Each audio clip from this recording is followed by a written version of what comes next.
kita sampai kepada firman Tuhan. Beberapa minggu ini kita berbicara tentang kasih Tuhan.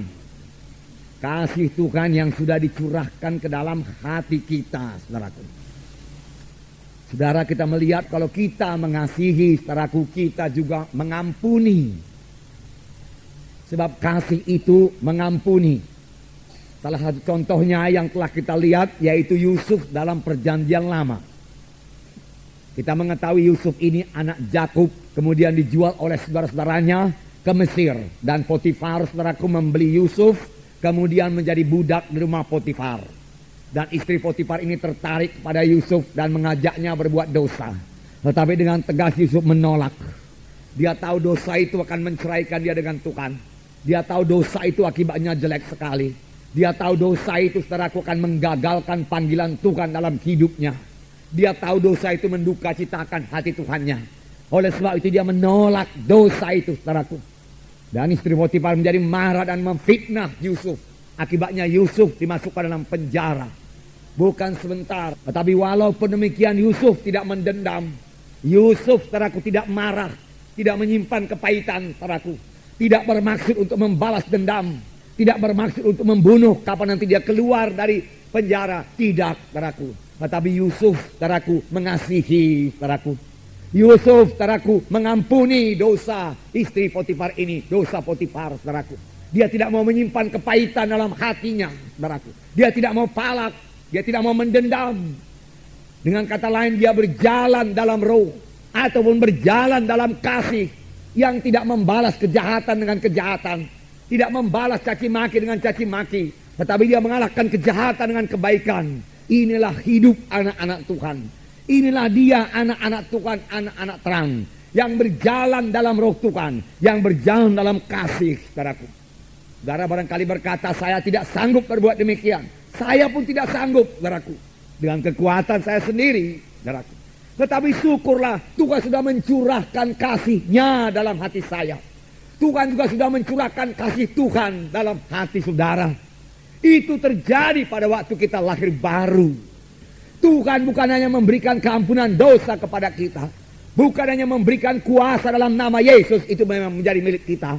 Tetapi Tuhan juga memberikan kasih-Nya dalam hati kita, saudaraku. Dan dengan kasih Tuhan ini kita sanggup. Dengan kasih kita sendiri kita tidak sanggup. Banyak tuntutan Tuhan kepada anak-anaknya. Bahkan Tuhan berkata, kasihilah musuhmu, doakanlah orang yang menganiaya kamu. Bagaimana bisa, saudaraku, dengan kasih manusia? Kita tidak akan sanggup melaksanakannya dengan kasih manusia. Tetapi syukurlah Tuhan, saudaraku, mengaruniakan kasih-Nya kepada kita. Yang diberikan Tuhan pada waktu kita lahir baru. Pakailah kasih Tuhan ini. Selalu bereaksi dengan kasih Tuhan, saudaraku. Memang, saudaraku, kadang-kadang kita mau bereaksi dari daging kita. Saya percaya ini juga terjadi bagi Yusuf. Yusuf, saudaraku, pada waktu dia ditangkap, dimasukkan dalam penjara, dagingnya bisa bicara. Yusuf, kau tidak berbuat apa-apa, tapi kau dimasukkan dalam penjara, jahat sekali istri Potifar itu. Kau mempunyai Allah yang hidup, suruhlah Tuhan menghukum dia. Bisa saja demikian, dan mungkin saja demikian terjadi di dalam hati Yusuf, saudaraku. Tetapi Yusuf tidak membiarkan pikiran itu menguasai hatinya. Segera dia usirkan pikiran itu, saudaraku. Dia tahu dia anak Tuhan. Dia tahu dia anak terang. Firman Tuhan berkata, jikalau kamu hidup dalam kebencian, sampai sekarang ini pun kamu masih dalam kegelapan. Firman Tuhan berkata. Yusuf mengetahuinya, saudaraku. Oleh sebab itu Yusuf melawan kehendak dagingnya, saudaraku. Dia tidak mau tenggelam dalam kemarahannya. Tidak, saudaraku. Tapi mengalahkan kemarahannya dengan kebaikan daripada Tuhan, saudaraku. Dengan kasih daripada Tuhan. Dia mulai memikirkan yang baik, memikirkan yang indah, memikirkan yang mulia, saudaraku. Saudaraku, dan dia percaya Tuhan akan menolong dia. Memang benar, di penjara itu pun Tuhan datang kepada Yusuf dan Tuhan menolong Yusuf, saudaraku. Tuhan menyertai Yusuf sehingga dia boleh kerelaan hati, keluasan hati dari penghulu penjara itu. Sehingga Yusuf beroleh kebebasan dalam penjara itu, mengatur sebuah tawanan-tawanan yang lain, dan semua diserahkan kepada Yusuf, saudaraku. Dia menjadi pemimpin di penjara juga, saudaraku. Nah, di penjara itulah saudaraku dia bertemu dengan pegawai minuman, pegawai makanan raja, di mana dia mengetahui seluk-beluk kerajaan, saudaraku. Karena dia di penjara selama 13 tahun. Kemudian dia keluar dari penjara dengan pertolongan Tuhan, dengan ajaib Tuhan. Sesudah itu dia memerintah Mesir selama 80 tahun lamanya. Karena dia dipanggil Tuhan pada umur 110 tahun. Dia hidup sepuas-puas umurnya. Dia berjumpa kembali dengan bapaknya Yakub. Dia sempat menolong saudara-saudaranya semua. Dengan saudara-saudaranya semua. Tidak perlu saudaraku mati kelaparan. Bahkan dia berdamai dengan saudara-saudaranya semua. Sekaligus saudara-saudaranya yang pada mulanya tidak peduli satu sama lain. Menjadi saling mengasihi satu sama lain, saudaraku. Dan inilah permulaan daripada bangsa pilihan Tuhan. Bangsa Israel menjadi besar di tanah Mesir, saudaraku. Dan saudara, karena Yusuf tetap dalam Tuhan, kemudian Yusuf punya visi lagi. Visi dari Roh Kudus. Bahwasanya satu saat nanti bangsa pilihan Tuhan ini, bangsa yang besar ini akan keluar dari tanah Mesir dan menuju tanah perjanjian. Dan Yusuf berkata kepada tua-tua sidang pada waktu itu, pada waktu umurnya 110 tahun, berjanjilah kamu di depan Tuhan.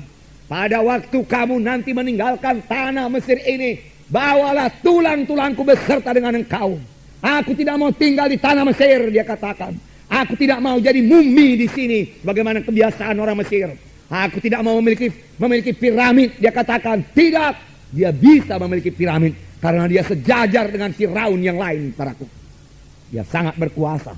Tetapi dia berkata, aku mau nanti bersama-sama dengan Tuhan. Tuhan akan memimpin kita keluar dari tanah Mesir ini ke tanah perjanjian. Aku mau berjalan bersama-sama dengan Tuhan. Aku mau melihat Tuhan, dia katakan. Aku mau melihat kuasa Tuhan. Aku mau masuk tanah perjanjian. Dan itu terjadi, saudaraku, puji Tuhan. Inilah terjadi bagi orang yang berjalan dalam Roh Tuhan, yang berjalan dalam kasih, yang selalu mengampuni, yang tidak membalas kejahatan dengan kejahatan, tetapi dengan kebaikan. Hatinya selalu terang dan dia mewarisi tanah Kanaan. Dia masuk ke tanah perjanjian. Puji Tuhan, saudaraku. Itu kasih yang mengampuni, saudaraku. Selalu mengampuni. Selalu kita sadar kita harus selalu mengampuni, saudaraku, selalu mengampuni. Dari itu, saudaraku, mari berjalan dengan kasih.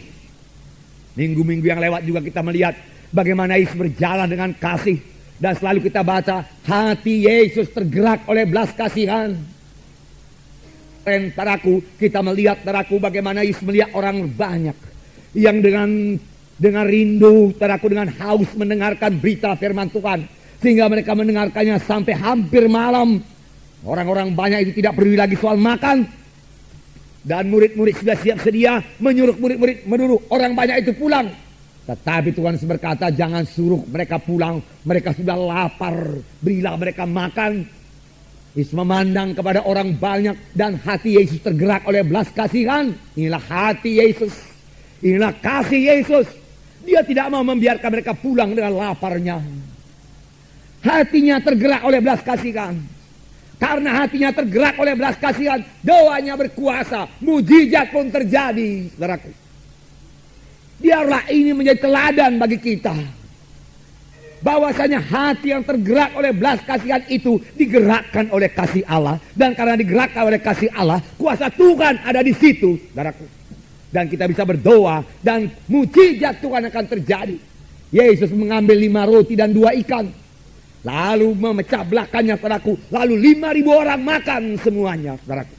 Sampai kenyang dan sisanya 12 bakul. Mujizat terjadi. Bahkan mujizat selalu terjadi sampai sekarang ini. Di mana ada hamba Tuhan, anak Tuhan yang hatinya tergerak oleh belas kasihan. Karena iman bekerja oleh sebab kasih. Tidak cukup hanya mengetahui firman Tuhan saja. Tidak cukup hanya percaya kepada firman Tuhan. Bagus sekali percaya kepada firman Tuhan, saudaraku. Tidak cukup hanya mengakui, mengucapkan firman Tuhan. Bagus sekali. Namun itu saja tidak cukup untuk menurunkan mujizat Tuhan. Ada anak-anak Tuhan yang sudah percaya kepada firman Tuhan. Mengakui firman Tuhan. Saudaraku, mengucapkan firman Tuhan. Lalu dia berharap, saudaraku, akan turun mujizat Tuhan yang luar biasa. Tetapi berkat mujizat belum turun juga. Mari kita cek di mana yang kurang. Biasanya yang kurang yaitu kasih. Sebab iman bekerja oleh sebab kasih. Di mana ada kasih, di situ ada terang. Di situ ada iman, di situ ada kuasa, ada berkat, ada kemenangan. Haleluya saudara. Nah, saudara kekasih dalam nama Yesus. Jadi selalu ya kurang kasih. 2 orang anak Zebedeus. Ini juga firman Tuhan yang sudah kita dengar. Berkata kepada Tuhan Yesus, Tuhan. Ibunya berkata, tentu anaknya pun setuju permintaan ibunya ini. Tuhan, dia katakan, perintahkanlah supaya nanti pada waktu engkau duduk dalam kemuliaanmu di sorga, engkau menyuruh anakku seorang duduk di sebelah kirimu dan di sebelah kananmu. Permintaan saudaraku yang tidak berdasar atas kasih, tapi permintaan yang berdasar pada mementingkan diri sendiri. Permintaan yang berdasarkan untuk membesarkan diri sendiri. Tuhan Yesus berkata, engkau tidak tahu apa yang kau minta itu. Sanggupkah engkau meminum cawan yang harus kuminum? Jalan kepada kebesaran dalam Tuhan, yaitu meminum cawan yang minum Yesus. Apakah itu? Sanggup mengalami penderitaan karena Tuhan. Lalu kita menjadi besar dalam kerajaan sorga. Dan juga Tuhan Yesus berkata, anak manusia datang bukan untuk dilayani, tapi untuk melayani. Sanggupkah kamu melayani? Menderita buat Tuhan, melayani dengan rendah hati adalah jalan untuk menjadi besar dalam kerajaan sorga.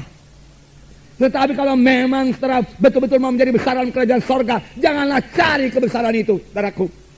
Carilah pelayanan, bergerak dalam kasih, berbuatlah, berkorbanlah buat Tuhan, saudaraku.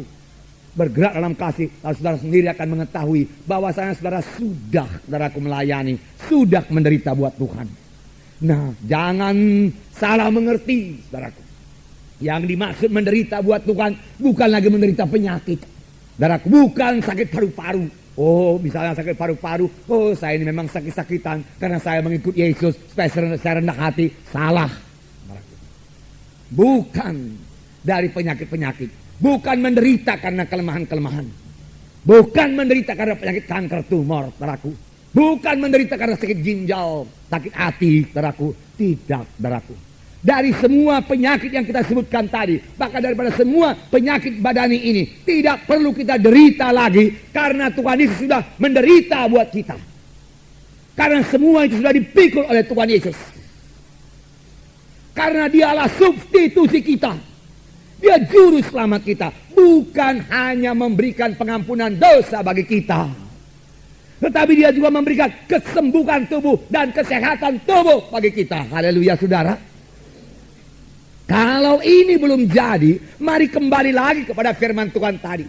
Kalau doa saudara buat kesembuhan belum dijawab Tuhan, mari periksa kasih. Benarkah kita mengasihi? Para suami-suami, benarkah dia mengasihi istrinya, anak-anaknya? Para istri, benarkah dia mengasihi suaminya, tunduk kepada suaminya, mengasihi anak-anaknya, tidak ada palak, sakit hati, pertengkaran? Karena itu semua menghambat kuasa Tuhan turun kepada saudara. Bukan Tuhan tidak mau menyembuhkan, tetapi Tuhan berkata, dosamu serupa dinding menceraikan aku dengan engkau. Kita harus bertobat, saudaraku, dan mulai berjalan dalam kasih. Kurangkah berkat saudara? Mari mulai berjalan dalam kasih, saudaraku. Dalam kasih. Luar biasa kuasa kasih itu, saudaraku. Karena Allah itu kasih adanya, saudara. Jadi kalau memang penyakit-penyakit, saudaraku, kutuk dosa tidak perlu kita tanggung lagi, karena itu sudah ditanggung oleh Tuhan Yesus, saudaraku. Dengan korbannya di kayu salib di Golgota sudah ditanggung, dan Tuhan Yesus berkata di kayu salib di Golgota sudah genap. Genap semua kutuk dosa itu ditanggung Tuhan Yesus. Genap semua penyakit ditanggung Tuhan Yesus. Enggak perlu saudara tanggung lagi. Buat apa ditanggung lagi? Sudah ada yang menanggung. Serahkan pada Yesus, saudaraku. Percaya Yesus buat itu, saudaraku. Lalu Tuhan akan menjadikannya bagi saudara. Dia juru selamat. Bahkan lebih daripada itu, dia mencurahkan kasih-Nya kepada kita, supaya kita sanggup mengasihi, saudaraku. Nah, saudaraku yang kasih dalam nama Yesus. Jadi saudaraku, dari mana datangnya penderitaan kalau begitu? Saudara berkata, bukan penderitaan penyakit, bukan. Penderitaan karena saudara mengikut Tuhan Yesus. Penderitaan karena saudara tidak mau kompromi, saudaraku. Tidak mau ikut-ikut berbuat dosa. Lalu teman-teman saudara yang biasanya saudara bersama-sama dengan dia berbuat dosa atau bercakap-cakap perkataan yang tidak layak, perkataan-perkataan yang busuk kita katakanlah saudaraku, yang kotor saudaraku, sesudah saudara selamat, saudara nggak mau lagi, tidak mau lagi di situ. Lalu dia heran, apa yang jadi kepada dia? Dan saudara tidak ikut lagi mencemplungkan diri dalam dosa bersama-sama dengan mereka itu. Lalu mereka itu mulai memfitnah saudara, menyingkirkan saudara, mulai mengejek saudara. Karena saudara tidak mau ikut-ikutan dalam upacara kegelapan. Lalu saudaraku, saudara tidak mau ikut-ikutan dalam upacara-upacara adat yang berbau kegelapan. Saudaraku, saudara yang kekasih dalam nama Yesus. Lalu dia heran. Lalu dia berkata, dia nggak sama lagi sama kita, dia katakan. Dia bukan saudara kita lagi. Mari kita singkirkan. Mari kita tidak usah berteman dengan dia. Mari kita buang dia. Saudara menderita aniaya. Aniaya yang sedikit saja. Aniaya yang tidak sebanding dengan pahala yang akan kita terima di surga kelak. Saudaraku, saya pikir penderitaan pada zaman sekarang hanya demikian-demikian sajalah, saudaraku. Saudaraku, kita ditolak oleh keluarga kita, itu yang paling berat lah. Barangkali pun itu tidak ada lagi. Tapi pada zaman sidang pertama, penganiayaan karena memberitakan Yesus, saudaraku, bisa dihukum dalam penjara. Bisa tantangannya nyawa karena diadu dengan binatang-binatang buas. Mengaku Yesus dicampakkan dalam arena-arena yang menjadi tontonan orang-orang kafir waktu itu yang belum percaya Tuhan Yesus, di mana orang-orang Kristen yang sejati dilaga dengan binatang-binatang buas. Pada waktu dulu, boleh jadi sedikit pada masa sekarang ini masih ada yang masuk penjara karena memberitakan Yesus, saudaraku. Tetapi bagaimanapun aniaya itu, bagaimanapun penderitaan itu, saudaraku, saudara jangan membuat kita mundur, saudaraku. Biarlah kita tetap dalam kasih Tuhan, tidak mendendam. Haleluya, saudara. Mengasihi. Puji Tuhan, saudaraku. Nah, saudara, juga saudaraku, sesudah kita selamat kita melayani. Tuhan Yesus berkata, anak manusia datang bukan untuk dilayani, tapi untuk melayani. Kalau aku Tuhan dan Guru sudah membasuh kakimu, aku yang kau sebut Tuhan dan Guru sudah berbuat demikian, maka kamu pun patutlah saling membasuh kaki, saling merendahkan diri, menganggap orang lain lebih baik daripada dia. Tidak cemburu, saudaraku. Tidak atas mengatas. Itu kasih, saudaraku, itu kasih. Orang lain, saudaraku, dilengkapi lebih daripada kita, saudaraku. Puji Tuhan. Berarti pekerjaan Tuhan bertambah-tambah lancar, saudaraku. Jangan cemburu. Wah, jangan katakan mengapa dia yang melayani. Oh, saya lebih sanggup lagi saya. Saya lebih pintar menyanyi. Saya lebih pintar bicara. Mengapa dia yang diangkat? Saudaraku, tunggu saja panggilan saudara dari Tuhan, saudaraku. Layani dengan apa yang bisa saudara layani sekarang. Ucapkan syukur dia bisa melayani, saudaraku. Kasih tidak cemburu, saudaraku. Ini merupakan dasar daripada iman kita. Selalu bersyukur, saudaraku. Lihat yang baik pada saudara kita itu. Jangan lihat kekurangan-kekurangannya, saudaraku. Yang membuat kita kurang suka kepadanya. Lihat kebaikannya. Percayakan segala sesuatu, saudaraku. Haleluya, saudara. Ini kasih yang menjadi dasar daripada iman kita, saudaraku. Saudara yang kasih dalam nama Yesus, saudaraku. Dari pembacaan Alkitab kita melihat, saudaraku, Matius 25.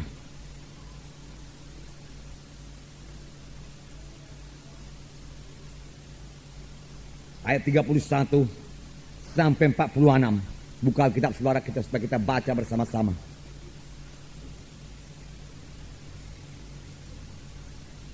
Dapatkah saudara? Mari kita baca bersama-sama. Ayat 31 mulai. Apabila anak manusia datang dalam kemuliaannya dan semua malaikat bersama-sama dengan dia, maka ia akan bersemayam di atas tahta kemuliaannya. Lalu semua bangsa akan dikumpulkan di hadapannya, dan ia akan memisahkan mereka seorang daripada seorang, sama seperti gembala memisahkan domba dari kambing. Dan ia akan menempatkan domba-domba di sebelah kanannya dan kambing-kambing di sebelah kirinya. Dan raja itu akan berkata kepada mereka yang di sebelah kanannya, mari hai kamu yang diberkati oleh Bapakku, terimalah kerajaan yang telah disediakan bagimu sejak dunia dijadikan. Sebab ketika aku lapar, kamu memberi aku makan. Ketika aku haus, kamu memberi aku minum. Ketika aku seorang asing, kamu memberi aku tumpangan. Ketika aku telanjang, kamu memberi aku pakaian. Ketika aku sakit, kamu melawat aku. Ketika aku dalam penjara, kamu mengunjungi aku. Maka orang-orang benar itu akan menjawab dia katanya, Tuhan, bila manakah kami melihat engkau lapar dan kami memberi engkau makan, atau haus dan kami memberi engkau minum? Bila manakah kami melihat engkau sebagai orang asing dan kami memberi engkau tumpangan atau telanjang dan kami memberi engkau pakaian? Bila manakah kami melihat engkau sakit atau dalam penjara dan kami mengunjungi engkau? Dan raja itu akan menjawab mereka, aku berkata kepadamu, sesungguhnya segala sesuatu yang kamu lakukan untuk salah seorang dari saudaraku yang paling hina ini. Dan ia akan berkata juga kepada mereka yang di sebelah kirinya, enyahlah dari hadapanku, hai kamu orang-orang terkutuk, enyahlah ke dalam api yang kekal, yang telah sedia untuk iblis dan malaikat-malaikatnya. Sebab ketika aku lapar, kamu tidak memberi aku makan. Ketika aku haus, kamu tidak memberi aku minum. Ketika aku seorang asing, kamu tidak memberi aku tumpangan.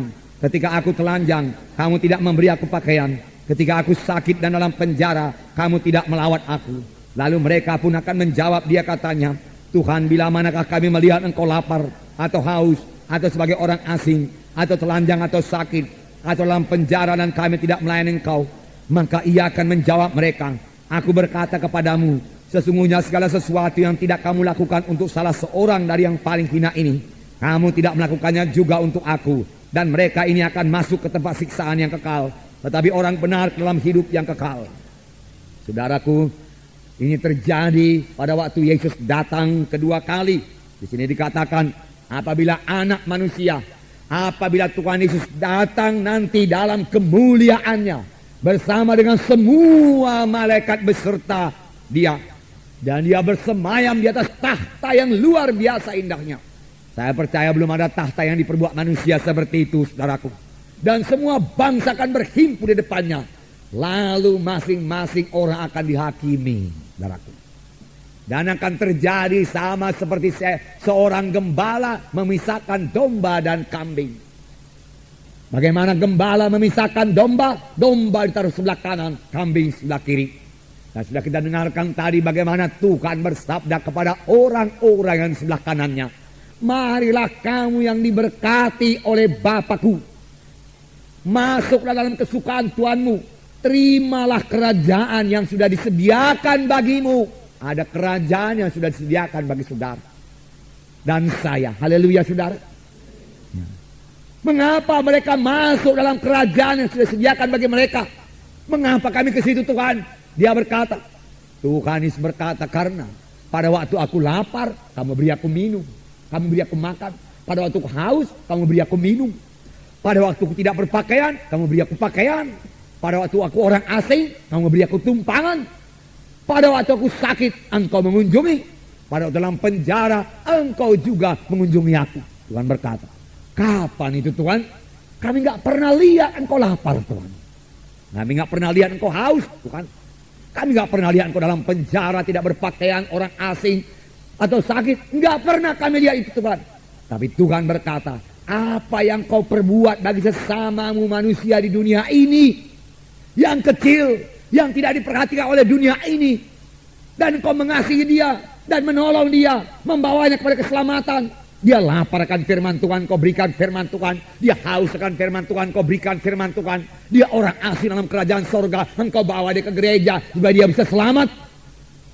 Tuhan berkata, dia bertelanjang daripada kebenaran Tuhan. Tidak ada kebenaran Tuhan dalam dirinya. Engkau pakaikan dia dengan kebenaran dan firman Tuhan. Dalam penjara, dipenjara oleh dosa, diikat oleh dosa, ditindas oleh setan. Lalu engkau bawa dia ke gereja sehingga dia menerima kelepasan daripada Tuhan. Itulah semua perbuatanmu kepadaku, Tuhan berkata. Itu sebabnya kita yang melayani disebutkan melayani Tuhan. Tuhan yang kita layani. Sebenarnya yang kita layani adalah jiwa-jiwa orang-orang biasa, orang-orang sekitar kita, saudaraku. Dan dalam penghakiman yang terakhir ini, pelayanan kita sangat menentukan, saudaraku. Marilah kamu yang diberkati oleh Bapakku, terimalah kerajaan yang sudah disediakan bagimu. Jadi banyak hal-hal yang indah menantikan kita yang melayani ini, saudaraku. Mari kita semua melayani. Semua kita anggota tubuh Kristus. Semua anggota tubuh saya ini ada fungsinya, ada gunanya. Nggak ada satu pun netral, saudaraku, tidak. Saudaraku. Demikian kita dalam tubuh Kristus. Sidang Tuhan ini ada bahagian kita masing-masing, ada pelayanan kita masing-masing, saudaraku. Yang harus kita jalankan dengan kasih. Dengan kasih, bukan dengan terpaksa, bukan dengan takut, bukan. Oh, nanti Tuhan merotan aku pula, lalu kukerjakanlah. Bukan, selalu dasarnya kasih. Hati yang tergerak oleh belas kasihan. Saudaraku, kerap kali kalau kita melayani, kita tidak ingat pun soal upah-upah itu, saudaraku. Apa yang jadi kepada kita? Hati kita yang tergerak oleh belas kasihan kepada orang itu. Lalu kita melayani orang itu, saudaraku. Memang soal upah itu urusan Tuhan, saudaraku. Saudara, jangan pula upah ini, saudaraku, pahala ini terus memenuhkan kita. Tidak, saudaraku. Saudara, tentu saja kita akan menerima pahala. Tapi sebenarnya yang kita kejar bukan pahala, saudaraku. Tujuan hidup kita ini menyenangkan hati Tuhan, saudaraku.